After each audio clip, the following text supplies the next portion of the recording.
They tell you to trust the process. It's the mantra of Silicon Valley, whispered in minimalist open-plan offices and printed on motivational posters. But they never tell you what happens when the process is a trap, meticulously designed to break you. They hand you the keys to the kingdom, only to change the locks the moment your back is turned. My name is Liberty Cohen, and I was the architect of Project Chimera. They thought that by shattering me, they could claim my creation. They didn't realize I had built myself a key that no one else could see. It began with a promotion. Orson Kincaid, our CTO and my mentor for nearly a decade, called me into his glass-walled office. He had a paternal smile that could disarm a battalion of skeptical engineers.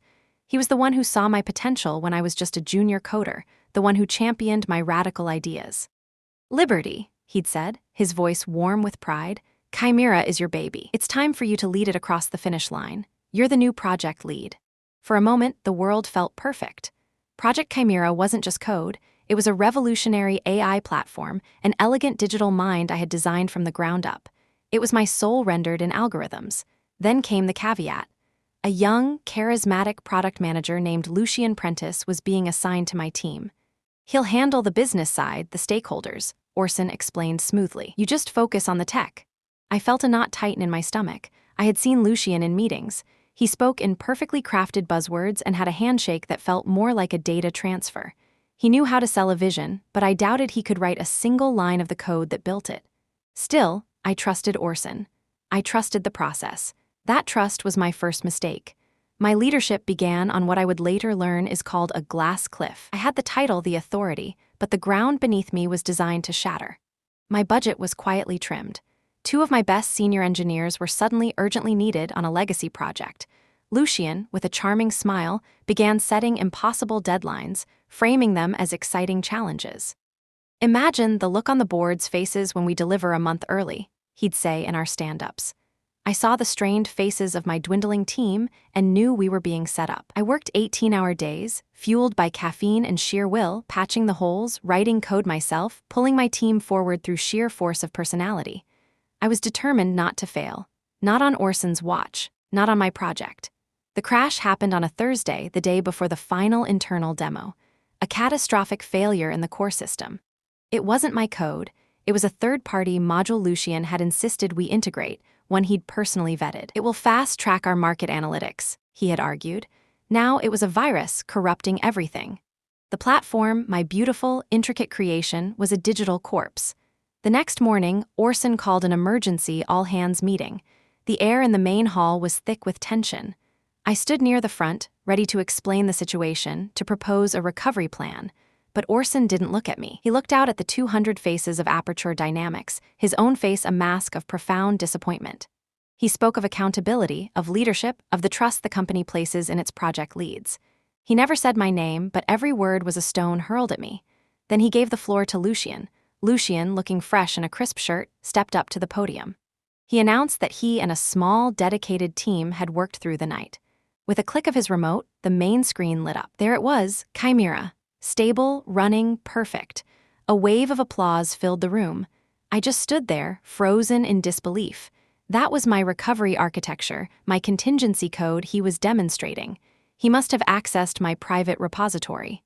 Orson stepped back to the microphone, his voice now laced with a somber finality. "In light of this critical failure in leadership," he said, his eyes finally finding mine, full of a pity that felt like acid, "we have no choice but to terminate Liberty Cohen's employment, effective immediately." The applause died. The silence was a physical weight, pressing down on me. 2 security guards, men I recognized from the lobby, walked toward me. They didn't touch me, but their presence was a cage. As they escorted me from the room, past the stunned and sympathetic faces of my team, I saw Lucian. He was shaking hands, accepting congratulations, a hero born from my public execution. My personal items would be shipped to me. My laptop was confiscated. As I was walked past my desk, I saw Vesper, a quiet QA engineer. She was one of the best I'd ever worked with, meticulous, relentless. She always found the bugs no one else could. While others saw her as a roadblock, I saw her as essential. I had fought for her promotion just last month. Our eyes met for a fraction of a second. There was no pity in her gaze. There was fury. The automatic glass doors of Aperture Dynamics slid shut behind me, sealing me off from the world I had built. The cool San Francisco air felt foreign. I didn't cry. The shock was too deep, the betrayal too absolute. This wasn't incompetence. This was a coup. A meticulously planned, flawlessly executed assassination of my career. They thought they had taken everything. My project, my reputation, my job, but they had forgotten about the architect. You never forget about the architect. Back in my small apartment, the silence was deafening. The initial shock began to recede, replaced by a cold, sharp clarity. They thought they had locked me out. But when you build a cathedral, you know where all the secret passages are. Years ago, during the initial kernel development of Chimera, I had built an administrative backdoor. A secure, encrypted protocol for emergency system diagnostics. It wasn't on any official schematic. Only I had the access credentials. It was my ghost key. My plan began to form, not out of a desire for petty revenge, but for something purer. Justice. They had built their victory on a throne of lies, and I would use the truth to burn it to the ground. My action would be my own form of due process. I would not hack, I would not destroy, I would simply enter the house I had built and bear witness. I opened my personal laptop, routed my connection through a series of secure relays, and typed the access command. The system recognized me. I was in. The first thing I found were the chat logs between Orson and Lucien. They weren't just careless, they were arrogant. They discussed my emotional leadership style, the necessity of a stronger hand, the timing of the transition. I saw Orson give Lucien elevated access to my core modules weeks ago. I saw Lucien dismiss a security flag from Vesper about the very third-party module that had crashed the system. The downfall of my antagonists wasn't going to be a loud explosion. It was going to be the quiet, undeniable weight of their own words. I felt a grim satisfaction, a victory in knowing I wasn't crazy. But it was a hollow win. I had the proof, but I was an outsider. An officially disgraced, unemployed engineer against a celebrated hero and a beloved CTO. Who would believe me? As I saved another encrypted log file, a new message notification popped up on my secure messaging app, an app I only used with a trusted few. It was from an anonymous ID, but I knew. There was only one person who would have the courage. I opened it. The message was 3 words. I have copies. It was from Vesper. My fight for justice was no longer a solo mission. A new beginning, a real one, was about to start. For the first time in 48 hours, the suffocating fog of despair began to recede. It was replaced by something sharp and electric, a low hum of purpose that vibrated deep in my bones. Vesper's 3-word message wasn't just a confirmation, it was a lifeline thrown into the abyss. I had been isolated, cast out, but I was no longer alone. The weekend wasn't spent in mourning. It was spent in preparation. My small, quiet apartment, which had felt like a prison just a day before, transformed into a digital war room. I didn't just harden my network. I built a fortress, layering proxies, encrypting my traffic, and setting up a partition drive for the evidence that was so heavily firewalled it was practically airtight. I then established a secure, peer-to-peer communication channel with Vesper, a digital thread that was invisible to the outside world. We were no longer employee and manager. We were co-conspirators in the pursuit of truth. Our first virtual meeting was a quiet, methodical exchange of information that lasted for hours. It was a stark contrast to the performative, jargon-filled meetings at Aperture. This was about facts. Vesper, with her QA access, had been a silent archivist of injustice. She had backups of every single bug report, every critical security flag related to the third-party module that Lucien had personally marked as resolved, without a single line of code being changed. She had the server logs, the digital footprints, showing his unauthorized access to my private repositories at 2 a.m., 3 a.m., 4 a.m., the hours of a thief, not a collaborator. My backdoor access provided the damning context. The private chat logs where Orson and Lucien discussed my emotional leadership style and the need for a firmer hand. I read conversations where they strategized about the optimal timing for a leadership transition. We weren't just collecting disparate pieces of evidence. Together, we were meticulously weaving a rope from the threads of their own deception, and it was becoming strong enough to hang them. They're moving incredibly fast, Vesper typed, her words appearing on my secure terminal. Orson and Lucien are pushing for a full public launch. They've bypassed the final QA sprint, and they've booked the main stage at Innovatex next Friday. Innovatex, the name itself, felt like a mockery. It was the largest, most prestigious tech conference on the West Coast, a glittering spectacle of product launches and keynote speeches from the demigods of the industry. It was where careers were forged in the spotlight. Orson and Lucien weren't just stealing my work, they were planning to parade it on the grandest stage imaginable, basking in a glory they hadn't earned. Their sheer, unadulterated arrogance was breathtaking, and it gave me an idea. A stage that big, with lights that bright, casts a very long, very dark shadow. It would be the perfect place for a ghost to make an appearance. My legal action wouldn't be filed in a sterile courtroom, not at first. My courtroom would be the court of public and industry opinion, a jury of our peers, the very people whose respect Orson and Lucian so desperately craved. My strategy was to dismantle their carefully constructed narrative, piece by piece, before they could even step foot on that stage. Every night, I became a ghost in their machine. My backdoor wasn't just an access point, it was a one-way mirror. I watched them work, watched them prepare for their glorious debut. I saw the lines of my unique, painstakingly crafted code being repackaged into presentation slides under Lucian's name. I read the emails Orson sent to the board, praising Lucian's innate leadership and preternatural calm under pressure. The man I had once admired, the mentor who had shaped my career, was a stranger to me now, a craven opportunist frantically rewriting history in real time. The pain of that betrayal was a constant, dull ache behind my eyes. It was a physical weight in my chest. During the day, my phone would light up with news alerts from tech blogs and industry journals, all breathlessly hyping the upcoming Chimera launch. They called Lucian Prentice a wunderkind, a disruptive visionary. They recycled the company's official story, a beautifully crafted piece of fiction about how he had heroically saved a failing project from its volatile, misguided lead. Each article, each laudatory quote, was a fresh twist of the knife. I wanted to scream to set the record straight, but I channeled that burning rage into a cold, diamond-hard focus. I wasn't just collecting evidence anymore, I was building my weapon. Vesper was my anchor in this storm of silent fury. She was risking everything. If caught, she wouldn't just be fired, she'd be blacklisted, her own promising career reduced to ashes. One night, the weight of her sacrifice pressed down on me. "Why, Vesper?" I typed. "Why are you doing this?" Her reply was instant, devoid of hesitation. My father was an aerospace engineer for a major contractor. A manager on his team cut corners on a crucial safety protocol to meet a launch deadline. When the system failed catastrophically, they needed a scapegoat. They buried my dad in paperwork, blamed him for negligence. It ruined him, financially, emotionally. I spent my whole life watching him fight a losing battle to clear his name. I got into QA because I believe in finding the flaws before they can hurt people. This is a flaw in the system. It's a bug in the culture, and I want to fix it. Her conviction ignited my own. This was bigger than my career, bigger than Project Chimera.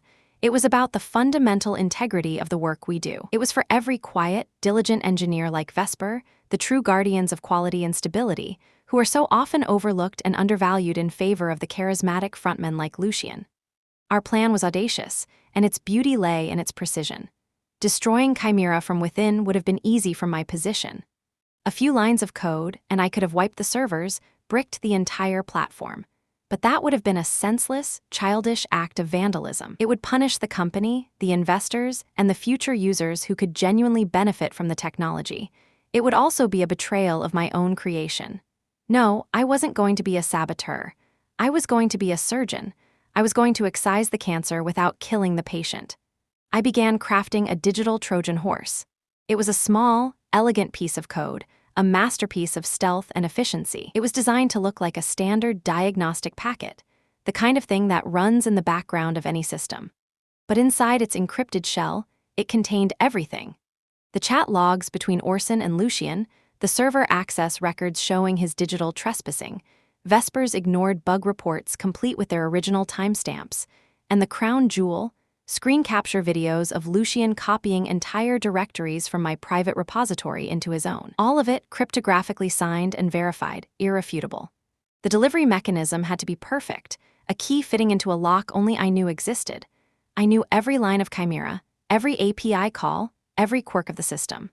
I knew the exact sequence Lucian would use for his big demo finale, a flashy feature that integrated the AI with a mobile device by scanning a QR code live on stage. My Trojan horse would be disguised as the data payload of that QR code. When Lucian scanned it, he wouldn't be launching a slick mobile app. He would be launching the unvarnished truth. The week leading up to Innovatex was a blur of silent, high-stakes work. By day, I was officially a pariah, ignoring the increasingly smug and condescending emails from Aperture's HR department about my final severance paperwork. I let them think I was broken, defeated. By night, I was a phantom, working in absolute sync with Vesper to orchestrate the downfall of my antagonists. The final, most critical piece of the puzzle was getting my QR code to replace the official one in the keynote presentation. It was the riskiest part of the plan, a physical act in a digital war. "I'll handle it," Vesper assured me, her calm a steadying force. "I'm on the tech support crew for the keynote stage. I'll have access to the final presentation assets right before the show goes live. It's a simple file swap.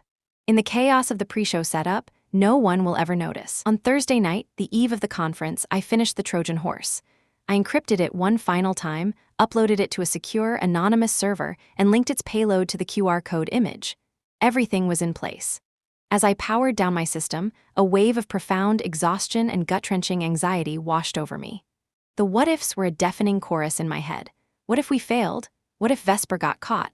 What if the conference Wi-Fi was unstable and the code didn't execute properly? Then I closed my eyes and pictured Orson's paternal smile as he pushed me off the glass cliff. I pictured Lucian's triumphant face as he took the victory lap on my life's work. And I pictured Vesper's father, a good man broken by a corrupt system. This wasn't about revenge anymore. It was about reclamation. It was about reclaiming my work, my name, and the very idea that truth matters more than a good story. The next morning, I didn't go to Innovatex. I didn't need a front row seat. I sat in my quiet apartment, a single laptop open in front of me, its screen reflecting the cool morning light. I was tuned into the official live stream of the event. I watched as Orson Kincaid took the stage to a thunderous, reverent applause. He spoke eloquently about the future, about innovation, about the sacred duty of passing the torch to the next generation of leaders. He then introduced Lucian Prentice as the prodigy, the visionary, who had made that future possible. Lucian walked out and he owned the stage. He radiated a confident, easy charm. He was brilliant, I had to admit, a master showman. He moved through the demo with the polished ease of a rock star, hitting every beat, landing every line. The audience of thousands in the hall and the tens of thousands watching online were completely captivated. My heart hammered against my ribs, a frantic drumbeat in the silence of my apartment. Then came the finale, the QR code. "And now," Lucian said, beaming at the roaring crowd, his voice full of manufactured passion, "I'll show you how seamlessly Chimera integrates with your life, putting the power of the future right in the palm of your hand." He raised his phone. On the massive, 40-foot LED screens behind him, the QR code appeared, a complex black and white square holding the entirety of his stolen future. At that exact moment, from my vantage point on the live stream, I saw Vesper, a small, almost invisible figure in a black polo shirt at the side of the stage, give a nearly imperceptible nod to one of the stage cameras. It was her signal. It was done. The file had been swapped. Lucian aimed his phone's camera at the screen, a look of pure triumph on his face. The audience leaned in, their own phones ready to capture the historic moment. He scanned the code. For a single, silent, heart-stopping second, nothing happened. The confidence on Lucian's face began to flicker, a tiny crack in his perfect facade. And then, the screens changed. They didn't change to the sleek, futuristic mobile interface of Chimera. They changed to the stark, black and green interface of a system administrator's terminal. His private, damning chat log with Orson filled the screen on the left. The server logs showing his time-stamped file access filled the screen on the right. And in the center, a single, looping, high-definition video capture of his own desktop, showing his mouse dragging my work, my intellectual property, from my repository into his own. A confused murmur rippled through the massive auditorium. Lucian froze, his phone slipping from his nerveless fingers and clattering to the stage. His face, projected in IMAX proportions, drained of all color. Orson, standing in the wings, looked like he had seen a ghost. And in a way, he had. The ghost in the machine. My ghost. The quiet, invisible hum of the Trojan horse executing its simple, elegant payload was the sound of their carefully constructed world collapsing into ruin. The evidence wasn't just shown, it was being broadcast live to the entire tech world. There was no explanation, no denial. There was only the undeniable, damning proof, displayed 40 feet high for everyone to see. The murmuring in the crowd swelled into a unified, thunderous roar of shock and outrage. The downfall had begun. The chaos in the auditorium was immediate and absolute. The live stream I was watching captured it all, the audience gasping, reporters scrambling, and the event organizers rushing the stage. They cut the feed from the main screens, but it was too late. Thousands of people had already recorded the damning evidence on their phones. The truth was out, and it was viral. Lucian stood paralyzed, a statue of public humiliation, before being ushered off stage. Orson had simply vanished. I closed my laptop, the roar of the crowd still echoing in the silence of my apartment. I didn't feel the triumphant surge of victory I had expected. I just felt a profound, bone-deep quiet. The ghost had delivered its message. The fallout was a corporate nuclear winter. By the end of the day, Aperture Dynamics stock had plummeted by 40%. The board of directors convened an emergency meeting that lasted through the night. The headlines weren't just on tech blogs anymore, they were on major news networks. My story, once a footnote in a press release, was now the epicenter of a massive scandal. My phone, which had been silent for a week, began to light up with calls from reporters, lawyers, and headhunters. I ignored them all. The official news came on Saturday morning. Orson Kincaid and Lucien Prentice had been fired for cause, their golden parachutes revoked. The board issued a public apology, not to me by name, but for a profound failure of internal oversight and ethical conduct. It was a sterile, corporate statement, but the message was clear. They were in full-blown crisis mode. On Monday, I received a call from a number I didn't recognize. It was Octavia Kincaid, the chairwoman of the board, and in a stroke of cruel irony, Orson's older sister. Her voice was clipped, pragmatic, devoid of warmth. She didn't apologize. She made an offer. "We need to stabilize the company, Liberty," she said. "The board has voted unanimously. We are offering you the position of interim chief technology officer." The offer hung in the air. CTO, Orson's job, the corner office, the power, everything I had once thought I wanted. It was the ultimate vindication. A week ago, I would have accepted in a heartbeat, but the person I was a week ago no longer existed. That person had been burned away in the fire of betrayal. "Octavia," I said, my voice steady, "the culture that allowed an Orson Kincaid to thrive will just create another one in his place. I am not interested in being a temporary fix for a systemic problem." I could hear her sharp intake of breath on the other end of the line. I wasn't playing their game anymore, so I made my own move. "However," I continued, "I have a counterproposal. Aperture will provide seed funding for me to launch a new, independent subsidiary. It will operate as an autonomous innovation lab. I will own it. I will choose my team. And Aperture Dynamics will be our first client with a multi-year contract to develop and license the real Chimera." It was an unprecedented demand. I was asking them to invest in the very person their company had tried to destroy. The silence on the line stretched for a full minute. "Send us the proposal," she finally said, and hung up. I spent the next 2 days drafting the most important document of my life. It wasn't just a business plan, it was a manifesto. It outlined a new way of working, built on transparency, intellectual honesty, and a culture that rewarded collaboration over predation. I called it the Phoenix Project. My first proposed hire was Vesper as Chief Operating Officer. I sent the proposal on Wednesday. On Friday, exactly 1 week after my public execution, the board accepted all my terms. 6 months later, I wasn't in a glass office overlooking the San Francisco skyline. I was in a converted warehouse in the Dogpatch district, a space filled with whiteboards, collaborative pods, and the vibrant, chaotic energy of creation. The sign on the frosted glass door didn't say Aperture Dynamics. It said Phoenix Project. We weren't a subsidiary anymore. We were partners. Our team was small, hand-picked. It was comprised of some of the best engineers who had quietly resigned from Aperture after the scandal, people who, like me, were tired of the politics and just wanted to build beautiful things. Vesper, now my second in command, ran the operations with the same meticulous integrity she had applied to QA. She was the calm, steady center of our brilliant storm. The real Chimera was thriving. Under our guidance, it became everything I had dreamed it could be. A platform that was not only powerful but also ethical, with safeguards against the very kinds of manipulation that had almost destroyed it. Our success wasn't measured in stock prices, but in the trust we were building with our clients and within our own walls. One crisp afternoon, I was looking out our massive industrial window, watching the fog roll in over the bay, when Vesper walked up beside me, holding 2 cups of coffee. "Heard the news?" she asked. I knew who she meant. Orson Kincaid, after a brutal civil lawsuit from shareholders, had been forced into a quiet, ignominious retirement, his legacy forever tarnished. Lucien Prentice had become a pariah. No tech company would touch him. Last I heard, he was consulting for a crypto startup in another country, his name scrubbed from his online profiles, a ghost of a different kind. "Does it matter?" I replied, taking the coffee from her. She smiled. "No, I guess it doesn't."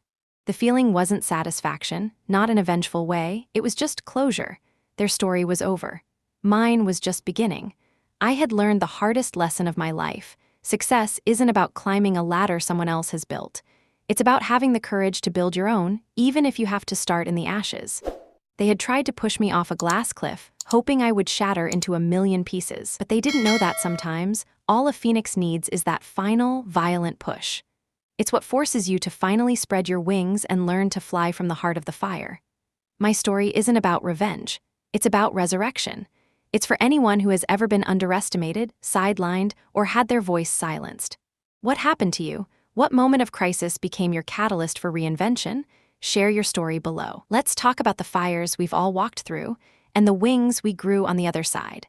Our journey of rebirth truly begins when we realize we are not flying alone.